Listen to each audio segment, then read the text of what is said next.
बिस्मिल्लाहिर्रहमानिर्रहीम, अस्सलाम वालेकुम। आजकल टिड्डी दल के हमले का ज़ोर है, हर जगह इसके बारे में बात हो रही है। हर बंदा इसके बारे में बता रहा है कि इसका अटैक कैसे होता है, किस तरह से इसको ख़त्म किया जा सकता है, गवर्नमेंट इसके लिए क्या कर रही है। लेकिन मैंने ये वीडियो इसलिए बनाई है ताकि सबसे पहले तो हर पाकिस्तानी, जो भी चाहे वो ज़राअत के साथ जुड़ा हुआ है, चाहे वो ज़राअत के साथ नहीं जुड़ा हुआ, कम अज़ कम ज़िम्मेदार के दुख को महसूस कर सके। अब मैंने ये टनल्स लगाए हुए हैं, बाकी कई एकड़ के ऊपर हमारी सब्ज़ी लगी हुई है। ऐसे में अगर टिड्डी दल का अटैक यहाँ पे हो जाता है तो वो एक दिन के अंदर अंदर सारी की सारी फसल का बेड़ा गर्क कर देगा। तो उसका दर्द सिर्फ मैं महसूस कर सकता हूँ। तो ऐसी ही एक वीडियो मेरे पास आई। आप सबसे पहले थोड़ा सा उस वीडियो का हिस्सा देखें, उस ज़िम्मेदार के दर्द को महसूस करें कि किस तरह से वो भाग रहा है। अच्छा भला ज़िम्मेदार है, भाग रहा है, अपने मुलाजमों को आवाज़ें दे रहा है कि इधर जाओ उधर जाओ। तो उसकी आवाज़ के अंदर उसका दर्द को महसूस करें, एक कौम बने, ताकि हम ये जो वबा इस वक्त आ चुकी है पाकिस्तान के अंदर, यकीन करें ये कोरोना से बड़ी है और ये उससे ज़्यादा नुकसान कर सकती है। उड़ाओ उड़ाओ उड़ाओ, भेजे हला के रखो शैडा नूं।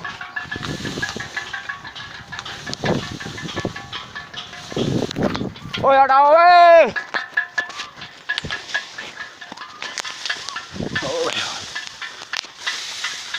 तौबा या अल्लाह तौबा, या अल्लाह पाक तू माफ कर दे, या अल्लाह ले जाए इस अज़ाब नूं किसे पासे।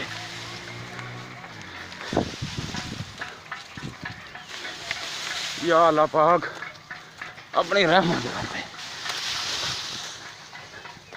ओए उड़ाओ ओए, ओए ओ हनीफिया, ओए ओए इधर मूंगिया ला।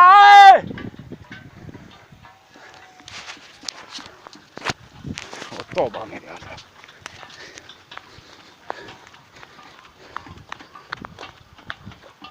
टिड्डी दल की सबसे बड़ी ताकत इसका इंतहाई तेज़ी से अपनी तादाद के अंदर इजाफा करना है। चंद टिड्डियाँ, चंद 100 टिड्डियाँ चंद हफ्तों के अंदर अंदर लाखों का झुंड खड़ा कर सकती हैं और वो लाखों का झुंड आगे करोड़ों में और फिर अरबों के अंदर तब्दील होता चला जाएगा। यकीन करें, जब एक टिड्डी दल एक गांव के ऊपर हमलावर होता है तो बाज़ औक़ात उनकी तादाद इतनी ज़्यादा होती है कि पूरे का पूरा आसमान छुप जाता है। ऐसे हो जाता है जैसे कोई बादल आपके गाँव के ऊपर आ गया।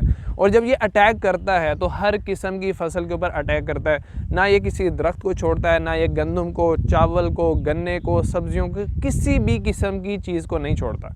हर चीज़ को एक साइड से साफ़ करने की कोशिश करता है। मैंने एक वीडियो देखी जिसके अंदर एक आदमी बेलचे के ज़रिए से इसको हटाने की कोशिश कर रहा है और ऐसे ढेर लगा हुआ था जैसे रेत का ढेर लगा हुआ होता है। एक टिड्डी एक दिन के अंदर अपने वज़न के बराबर खाना खा सकती है।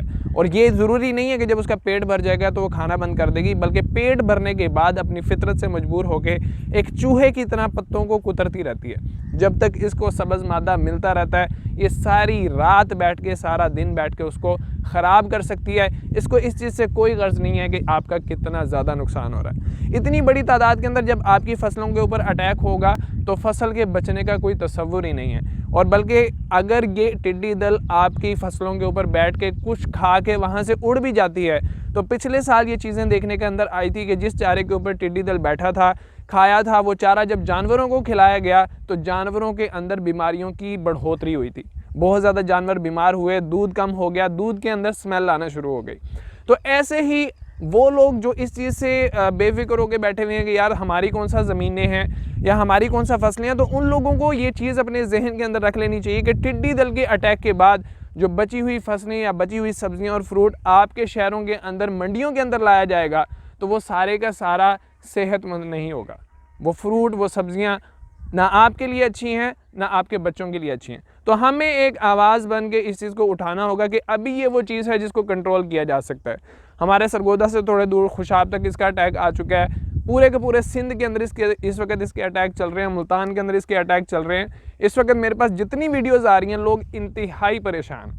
अब यहाँ पे थोड़ा सा टिड्डी के लाइफ साइकिल के बारे में बात कर लेते हैं। तो एक बालिग टिड्डी हर 5 से 7 दिन के वक्फे से अंडों के 5 से 7 पॉड्स देती है। एक पॉड के अंदर 30 से 50 अंडे हो सकते हैं और तकरीबन 2 हफ्तों के अंदर अंदर उनसे बच्चे निकलना शुरू हो जाते हैं। और कुछ दिनों के अंदर अंदर, चंद हफ्तों के अंदर अंदर ये बच्चे जो उड़ने के काबिल नहीं हैं, ज़मीन के ऊपर रहते हुए आपकी फसलों का बेड़ा गर्क कर देते हैं। मेरे वाले साहब बताया करते थे कि उनके बचपन के अंदर जब टिड्डी दल का अटैक हुआ था तो कोशिश की जाती थी कि जहाँ पे अंडों का ये झुंड मिल जाता है, जहाँ पे एक जगह पे टिड्डी ने अंडे दिए हुए होते हैं, उसके करीब कोई गहरी खंदक खोद दी जाती थी, गहरा कुआं खोद दिया जाता था और उन बच्चों को घेर के उसके अंदर गिरा के उनको आग लगा दी जाती थी। एक बेहतर तरीका समझा जाता था इस टिड्डी को कंट्रोल करने का।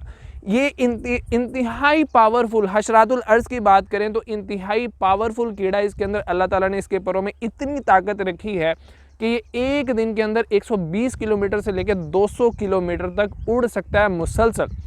और ये झुंड जब एक मुल्क से दूसरे मुल्क की तरफ सफ़र कर रहा होता है और दरमियान में अगर समंदर आ जाए तो समंदर को पार करने का तरीका ये होता है कि रात के वक्त जब आराम करने के लिए एक झुंड समंदर के अंदर उतरता है तो उतरने की वजह से डूब के वो मर जाता है। तो उस मरे हुए झुंड के ऊपर आगे बाकी दूसरा झुंड बैठता है और रात गुजारता है और अगली रात को वहां से उड़ के समंदर को क्रॉस करता है। तो इंतहाई खतरनाक किस्म का ये कीड़ा है। लोकल गवर्नमेंट इस वक्त अपने तौर पे कुछ हुकूमती इकदाम कर रही हैं, कुछ जगहों पे जाके स्प्रे किए जा रहे हैं। पिछले दिनों बाहर तुर्की से हवाई जहाज़ मंगवाया गया था, ड्रोन से स्प्रे किए जा रहे हैं। DC जोन से हैं वो मुख्तलिफ जगहों पर जाके तो इसको देख भी रहे हैं, कंट्रोल भी कर रहे हैं। लेकिन ये जितने भी हुकूमती इकदाम हैं ये सारे के सारे इन हमलों के सामने कुछ भी नहीं है। यकीन करें आने वाले दिनों के अंदर ये हमले इतने बड़ा नुकसान कर देंगे कि फिर उसके बाद गवर्नमेंट को किसानों को सब्सिडी भी देना पड़ेगी, जंगी इकदामात करने पड़ेंगे, बाहर से दवाइयाँ भी इंपोर्ट की जाएंगी और जितना पैसा खर्च करके अब इसको कंट्रोल किया जा सकता है उससे कई गुना ज़्यादा पैसा उस वक्त गवर्नमेंट को पे करना पड़ेगा। तो इस वक्त मेरी ये रिक्वेस्ट है गवर्नमेंट से कि मामले को थोड़ा सा संजीदा लें। अब वो हम लोग कहते हैं कि जी ये खुदाई आफत है, इसको हम कुछ नहीं कर सकते, जी ये हमारे बस से बाहर हो चुका है। क्या आपने कभी सोचा था कि पूरी दुनिया लॉकडाउन की तरफ चली जाएगी? क्या कोरोना की वजह से ऐसा नहीं हुआ? पूरी दुनिया के अंदर फ़्लाइट्स बंद नहीं हुई? क्या पूरी दुनिया के अंदर जितनी भी तेल पैदा करने वाली कंपनियां थीं उन्होंने इस चीज़ के लिए पैसे नहीं दिए कि फ्री हमसे तेल ख़रीद लो? तो ये सब काम हो गए क्योंकि इंसान को वो करना पड़े और इंसान को उसकी अहमियत का एहसास हो गया। तो ऐसा नहीं है कि आफत आ चुकी है हम इसको कंट्रोल नहीं कर सकते, हमारे कंट्रोल से बाहर है। हमें सिर्फ एक अच्छी प्लानिंग की ज़रूरत है, हमें एक अच्छी स्ट्रेटजी की ज़रूरत है और उसको फॉलो करने की ज़रूरत है। इस वक्त यकीन करें जो महकमों का बिहेवियर है सारे के सारे वीडियोस बनाने के अंदर लगे हुए हैं। अब यहाँ पे थोड़ा सा टिड्डी दल के कंट्रोल के बारे में बात कर लेते हैं। तो जितने ये लैम्डासाइलोथ्रीन, क्लोरोपेरिफॉस और इस तरह की जितनी भी दवाइयाँ जो दीमक के कंट्रोल के लिए मौसर समझी जाती हैं उनको टिड्डी दल के अटैक के अंदर भी मौसर समझा जाता है। लेकिन इसका बेहतर तरीका ये है कि अगर आपके इलाके के अंदर अटैक इसका शुरू हो चुका है तो टिड्डी दल की ये फितरत है कि शोर मचाने वाली जगह के ऊपर ये नहीं बैठती। तो उसके लिए चाइना से कुछ ये मशीनें भी छोटी बहुत मंगवाई गई हैं जिनके ऊपर सोलर प्लेटें लगी हुई हैं और ये हर वक्त शोर मचाती रहती हैं।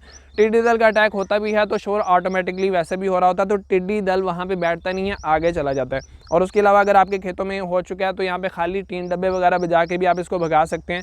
स्प्रे की तरफ कोशिश करें कि ना जाना पड़े क्योंकि जितनी बड़ी मिकदार के अंदर इसका स्प्रे करना पड़ता है उसकी वजह से दोस्त कीड़े उस पूरे एरिया के अंदर मर जाते हैं और बाद में आने वाले टाइम के अंदर भी बीमारियों का अटैक उसी निस्बत से ज़्यादा होगा। यहाँ पे कुछ लोग टिड्डी को खाने की बात कर रहे हैं कि बिल्कुल इस्लाम के अंदर टिड्डी को खाना जायज़ है, इसके अंदर कोई दो राय नहीं है। लेकिन इस वक्त जो टिड्डी है इसके ऊपर मुख्तलिफ़ किस्म के स्प्रेज अगर हो चुके हैं और उसके अंदर रेजिस्टेंस था और वो स्प्रे की वजह से नहीं मरी तो इस टिड्डी को खाना आपकी सेहत के लिए नुकसानदेह होगा। तो इस वक्त मेरा मशवरा यही है कि इसको खाने की बातें बिल्कुल भी ना की जाएँ।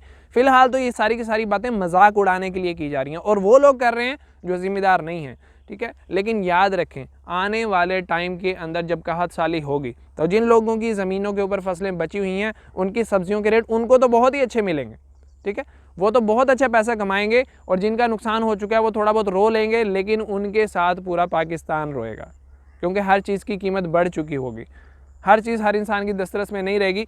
तो वो वक्त आने से पहले अगर हम जाग जाएं और इस मामले को थोड़ा संजीदा ले लें, जिस तरह कि हमने कोरोना को संजीदा लिया था और एक कौम बन के हमने लॉकडाउन किया और सारी की सारी चीज़ों के ऊपर अमल किया, तो इंशाल्लाह हम इस वबा के ऊपर भी काबू पा सकते हैं। टिड्डी दल के कंट्रोल के अंदर एक बहुत ही समझने वाली बात यह है कि जिस वक्त ये उड़ रहा होता है उस वक्त ये आपके लिए बिल्कुल भी ख़तरनाक नहीं है और आमतौर पर दिन के अंदर ये बैठता नहीं है, ये बैठता है शाम के वक्त। और जब ये एक दफ़ा बैठ जाता है तो वहाँ बैठ के फसल का नुकसान करना शुरू कर देता है। तो इसके कंट्रोल के अंदर जब ये उड़ रहा है तो कंट्रोल करने का कोई फ़ायदा नहीं है। जब ये बैठा हुआ है तो और उड़ सकता है तो उस वक्त भी इसको कंट्रोल करने का कोई फ़ायदा नहीं है। इसको कंट्रोल करने का बेस्ट टाइम वो होता है जब सुबह सुबह का टाइम हो और सूरज अभी ना निकला हो, क्योंकि इसको उड़ने के लिए धूप की गर्मी की ज़रूरत होती है। जब तक धूप निकलती नहीं है ये उड़ता नहीं है, चाहे इसके ऊपर आप जो मर्जी करते रहें। तो अगर जो लोग इसको कंट्रोल करना चाहते हैं उनको चाहिए कि रात के वक्त इसकी निशानदेही हो जाए कि फ़लाँ जगह के ऊपर ये झुंड आगे बैठ चुका है, महकमे वाले वहाँ पे पहुँच जाएं और सुबह होते ही वहाँ पे स्प्रे शुरू कर दिया जाए, तो उसके बहुत ही अच्छे रिजल्ट्स आपको देखने के अंदर मिल सकते हैं। तो उम्मीद है आप लोगों को इस वीडियो से इन्फॉर्मेशन मिली होगी, कुछ जज्बा मिला होगा इसको आगे फैलाने का, ताकि हम इस वबा के ऊपर काबू पा सकें। तो मेरी आप लोगों से रिक्वेस्ट है कि इस वीडियो को ज़्यादा से ज़्यादा शेयर करें, ताकि ये कुछ ऐसे लोगों तक पहुँच सकें जो फ़ैसला करने की ताकत रखते हैं, और जब वो फ़ैसला कर लें तो उसके ऊपर अमल भी हो, तो हम जल्द से जल्द इस वबा से छुटकारा हासिल कर सकें। लेकिन यहाँ पे अपने पड़ोसी ममालिक को साथ जोड़ने की ज़रूरत है, उनके बगैर इस मामले के ऊपर काबू नहीं पाया जा सकता। मज़हर अली को इजाज़त दीजिए, अल्लाह हाफ़िज़।